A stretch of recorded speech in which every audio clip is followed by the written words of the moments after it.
guys, it's your boy Raheem the Dream, and thank you so much for watching another episode of Hood Dreams TV.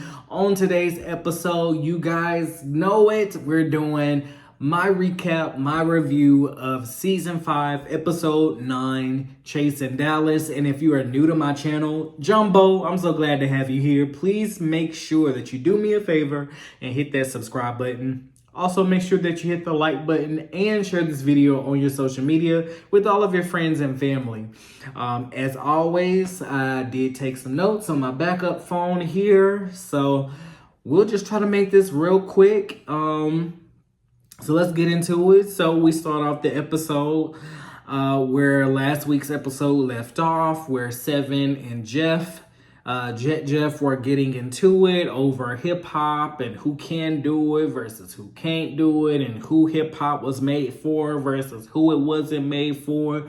And Seven was saying that hip hop is for black people and was created by black people. And so we pick up right there. And so on this episode, they're still having a disagreement about it, but we do cut to a confessional, a green screen, where Seven Deep is acknowledging that he was wrong in telling Jeff that, and he apologizes to Jeff in his confessional. So if Jet was watching the episode, which hopefully he is because he's a cast member, and I'm sure you want to see the project that you are being casted on and filmed. Hopefully he saw that and received that. If not, I'm pretty sure the fans tagged it and sent it to him, or somebody sent it to him. So yeah. And then let's see. The next morning, Marquise is cooking for the house, and that was really good to see Marquise in his chef bag cooking for everybody, because we haven't really gotten a ton of scenes with him in his chef bag. I mean, we've had a couple, but you know, a few more isn't going to hurt. And so he's cooking for everybody, and I must admit that Marquise, when he was cooking, especially when he had that orange on, I was like, okay, Marquise is a little handsome. But I'm engaged, so y'all didn't hear that. But let's see. While he's cooking, Seven storming through the house, attitude, mad. He's letting it be known that Marquise has called him that morning and was going off on him, talking about how Seven is at the house talking about he's single and how people are backing it up on him. And Seven is like, the only person that could have told Kesey that is Astro. So he's looking around the house looking for Astro. Astro's nowhere to be found. He says that he hears the shower running, and he knows that Astro was in the shower. So Astro finally gets out the shower and comes downstairs. As soon as he gets down there, immediately they bring it to his attention, and Astro's just like, what happened? What? Huh? And so, so yeah, Seven is like, did you tell Kesey, you know, that I said I was single and that people are backing it up on me? And Astro was like, I did tell Kesey that you said you were single, but I didn't say that anybody was backing it up on you. And so Astro's explanation of why he brought that up to Kesey is because he says that that's his friend, and if he had a man and his man was going around telling people that he's single and his friend heard it, he would want his friend to come back and tell him, hey, like, your man out here saying that he's single. And so he was like, yeah, that's why he mentioned it to Kesey. And so Seven is just going off. He gets Kesey on the phone. Kesey is just listening, and and Seven is just going off on him. He was like, first of all, you're the one that ended it. You broke our relationship up, not me, which I didn't even know that. And if that's the case, then I kind of find it a little confusing why Kesey is having so much energy towards Seven, saying he's single and why he cares so much. If you're the one that broke up with him, then why are you going off as bad as you are? And then we find out that the whole backing it up on him was Marquise. And I guess that was off camera because I didn't see that on the last episode. And so Astro was like, he doubled down and he's like, he did say that Marquise was backing it up on him. But he said, I didn't say it intentionally. And I was like, what? What does that even mean? You didn't say it intentionally. What? Huh? Come again? And so everybody starts throwing their 2 cents in, and Astro, he just can't take it no more. So he goes downstairs to his room because he just ain't dealing with it. And while he's on his way to his room, he tells Seven, he was like, if you want to have a one-on-one conversation, we can have a one-on-one. And Seven is not here for Astro anymore. He was like, you can go call Kesey and talk to him about it because I'm not talking to you no more. So Astro goes to his room. And then Robert comes downstairs to check on Astro. Astro was feeling a little sad about the whole thing. He talks about how him being loyal to people backfires on him and how him being loyal gets him in trouble. And look, when he said that, I was like, look, Astro, you ain't my favorite. And there's been some times where I disagree with you, but I can relate to you when it comes to that. It's been times with friends and stuff where I was loyal to them and it 1,000% backfired. Whether it was me telling a friend about their significant other and it backfired on me, or me doing stuff for close friends and stuff and it backfired on me, and me feeling like my time and efforts like they weren't appreciated. So I definitely can relate. I'm sorry that happened. Maybe, just moving forward, mind your business, because I'm sure you are friends with Kesey, but I'm sure that's not your best friend. I'm sure none of these guys on this show is your best friend. They're your coworkers who you may have built a friendship with, but they're not your closest friends. So when it comes to relationships, just moving forward, mind your business. Lesson learned. Let me see. And also Robert, I like that Robert did go down there and check on him, and he told him that he doesn't feel like Astro was being malicious by contacting Kesey to tell him that. He just thinks that he also should mind his business moving forward. And then he gives him a hug and they go upstairs to go eat some food. Let me see.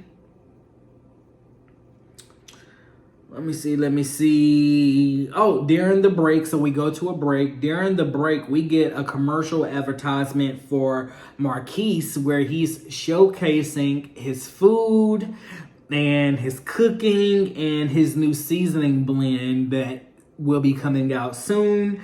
And it also has his booking information, his contact information if you want to hire him, or where you can get in contact with him to get the seasonings. And the ad was very nice.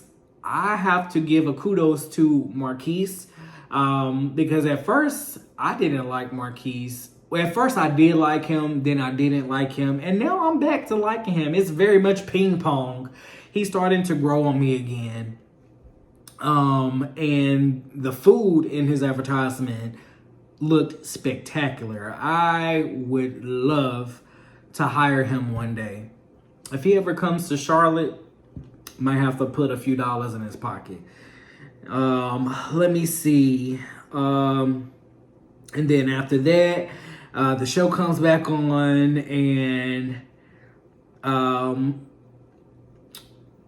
Everyone is outside doing fitness that is being led by Jet Jeff. And that scene was actually kind of funny because why is Jet Jeff leading the class? Who died and made him a fitness instructor? And what six pack does he have? But then again, let me stop, because you don't have to be fit to be a fitness instructor. As long as you have the passion and the will to work out and you can convince other people to do it with you, then that's all that matters. So, but that was really funny because he was leading the class and everybody is just doing their own thing. And poor Tedley. Not all black people got rhythm. Clearly. He could not keep up. And Astro wasn't too far behind him. I'm trying to tell you, he wasn't too far behind Tedley at all. He has more rhythm than Tedley, but literally wasn't far behind. But it was cool seeing everybody working out and having a good time. And then we go to a scene where the boys, they go to a maze. And in this maze, it's like a giant maze where they have to use teamwork to get themselves out of the maze. They eventually get out of it. And once they get out of it, we see that Marquise was still left in the maze by himself. So I guess he eventually got out. But while he was still in the maze, Seven is just being like a Debbie Downer. He was just like, mazes aren't for me. I could have stayed at the crib. I really didn't want to come to this. And so he's just being negative and having an attitude, probably from everything that's going on with him and Kesey and Astro. And if he was just going to be Mr. Attitude, he literally should have kept his ass at home. But he came and now he has an attitude and he's taking it out on Jeff. Jeff is like, well, I brought you out here to, I did this for you. And that's, I guess, was like a trigger to Seven because he starts blowing up like, you did not do this for me. And I don't think Jet Jeff meant that he planned this for you. I'm pretty sure this was already planned in the itinerary. What I'm thinking he was implying is that he's just trying to get you out of the house and cheer you up and to get you into good spirits. Not that he planned the maze specifically for you. And you're starting to get on my fucking nerves at this point, Seven, because the cockiness, the arrogance, the attitude, it has to go. You couldn't be on my show. You could not be on my show, On the Rise, Charlotte, coming out August 7th. You guys make sure you stay tuned. I will be giving you guys updates, but you couldn't be on my show because y'all gonna see when my show come out, I am checking these niggas left and right because who the fuck you talking to? But and I just don't like how people just be treating Jeff just any kind of way. Like, why are y'all treating him like this? But he also mentions that he will slap Jeff's light-skinned ass, and he brings up the whole light-skin privilege again. And when he did that again, I was like, okay, so you've done this again, and why do you keep bringing up him being light-skinned and his privilege? What does that have to do with this moment of y'all being in a maze and him trying to cheer you on? What does his skin color at all have to do with this? And privilege, what does that have to do with anything? I think you're a colorist. Because even dark-skinned people can be colorists as well. You can be colorist to lighter-skinned people as well. And so that's what it's given. Allegedly. I'm not going to say you are one. Let me put that alleged in there for everybody to be going to sue me. But this is the second time you've mentioned his skin color. Why? Stop it. And so next, everyone, goes to a wine tasting. Everyone except for Seven. Seven doesn't come to the wine tasting. And Marquise and Robert, they're talking to Jet Jeff, and they tell him that they understand where Seven was coming from by saying that the maze event was not for Seven, and they can see how Seven thought it was shady or messy. And I'm just like, what? Not y'all co-signing him, because the fuck y'all talking about? Who's gonna stand up for Jeff? Jeff, like, how do you understand? How? It makes no sense. Y'all add me to, well, no, because I'm not moving to Dallas. I'm not moving to Texas, period. Y'all come to Charlotte. Give us a chase in Charlotte. That's what y'all do. Come to Charlotte, give us one, and I'll show y'all how to stand up for the underdog. And y'all will see that on my show, because people was trying to bully a certain guy on my show. Let me not tell y'all. But the bullies got bullied by me on my show. That's all I'm going to say. That's all I'm going to say. I'm not going to give y'all no more. But I think I already gave y'all too much. But yeah. Let's see. Let me see.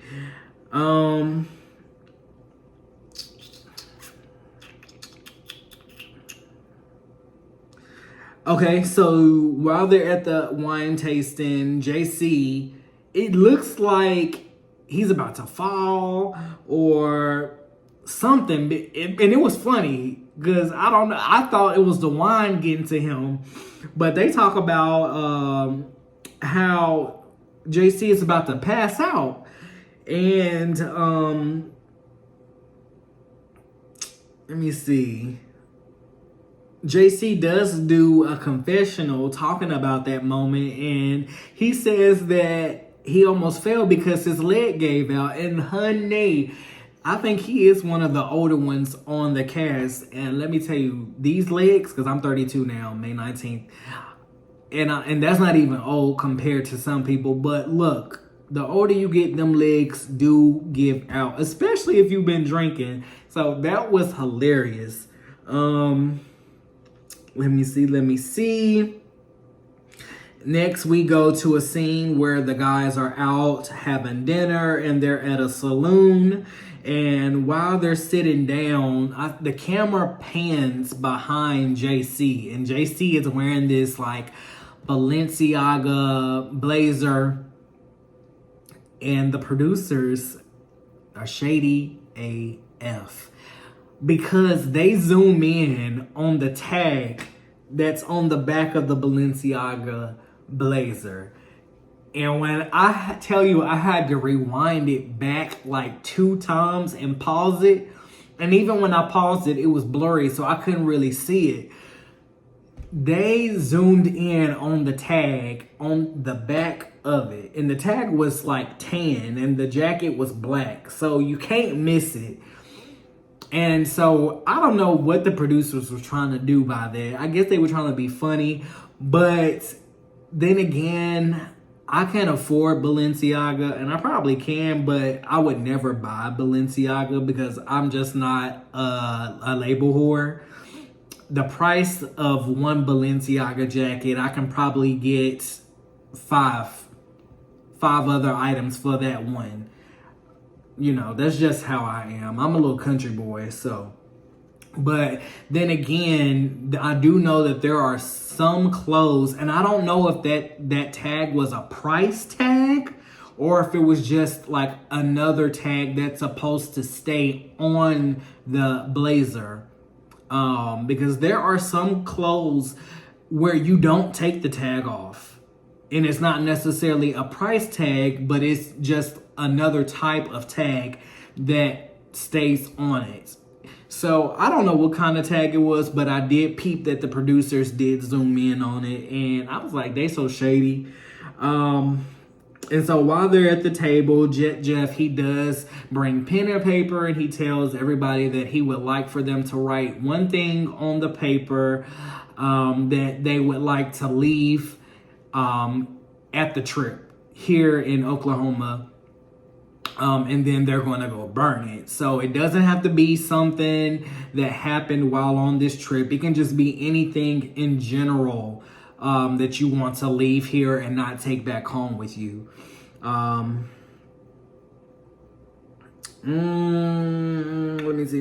me see. And then some of them go around. They talk about what it is that they would like to leave behind.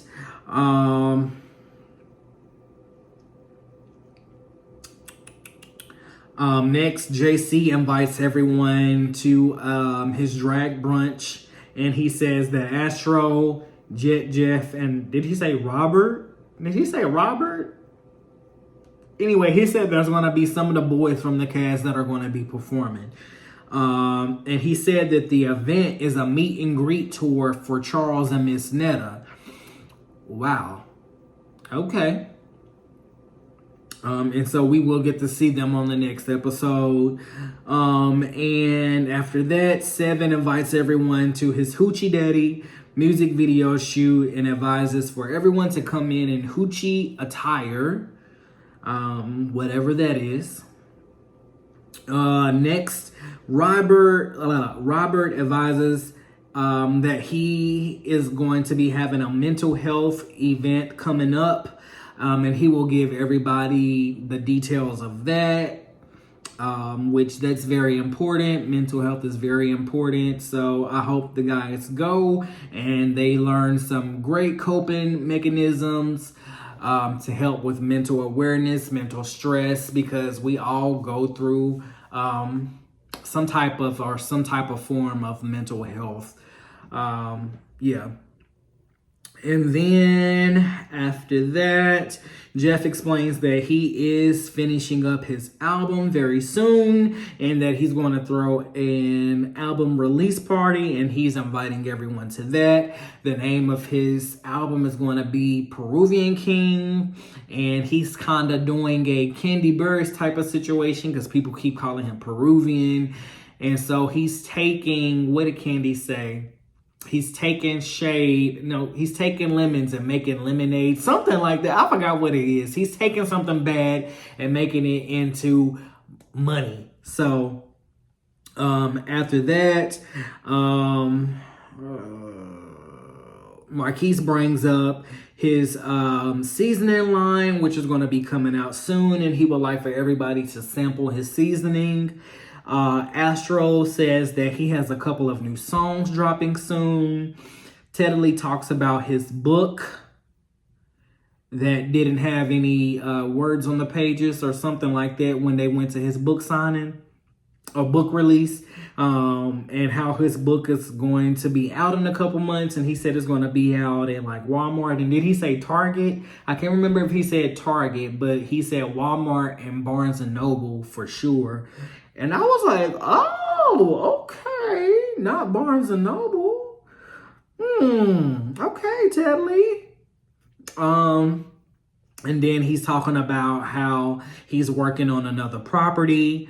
And then after that, everybody goes outside. They take their paper that they wrote, the thing that they would like to leave behind in Oklahoma, and they throw it in the fire. And that's the end of the episode. So that's my recap. This episode, I usually give the episodes about a 7, but I'm going to give this one an 8. But that's my recap. That's my review. If you guys enjoyed, again, please make sure that you hit the subscribe button. Also, please just make sure that you hit the like button and the share button. And until the next video, it is your boy Raheem the Dream. And thank you so much for watching another episode of Hood Dreams TV. Thank you and have a good night, because I'm about to go to bed because it's 1:15 in the morning now. So good night. Anymore.